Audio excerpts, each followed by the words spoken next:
Hi sir, இப்போ நீங்க நிதிஷ் மில்லில வந்து ஹனி வாங்கியிருக்கீங்க. எப்படி இருக்குன்னு ரிவ்யூ சொல்லுங்க சார்.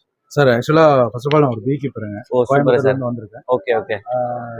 இந்த ஷாப்பிங் ஃபெஸ்ட் சேலம்ல போட்டிருந்தாங்க. உள்ள வந்து பார்க்கும்போது நிதிஷ் மில்லி அப்படிங்கிற ஒரு பிராண்ட்.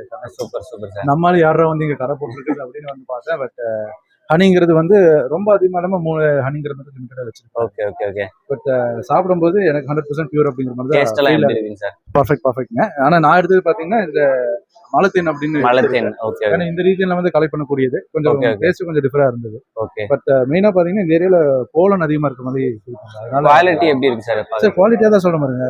போலன் வந்து அதிகமா இருக்கு ஹனில. அப்படிங்களா? சரி சரி. பீக்கீப்பரா எனக்கு தெரியும். Okay okay. நிறைய பக்கம் ஹனி சோர்ஸ் அதோட இதெல்லாம் டீடைல்ஸ் இருக்கு. அதனால இந்த ரீஜன்ல கலெக்ட் பண்ண ஹனி நல்லா இருக்கு. நல்லா இருக்கு. ஸ்ட்ராங்லி ரெக்கமெண்ட் பண்ணுவாங்க. ஸோ பார்த்தீங்களா, ஹனி வந்து சூப்பராக இருக்குது அப்படின்னு சொல்லியிருக்காரு. அவர் ஹனியை பற்றி ஃபுல் டீட்டெயில்ஸ் அவருக்கே தெரியும். ஸோ அதனால் ஹனி வந்து சூப்பராக இருக்குன்னு சொல்லுவாங்க. ஸோ நீங்களும் வந்து விசிட் பண்ணி பாருங்கள் நிதிஷ் மில்லி.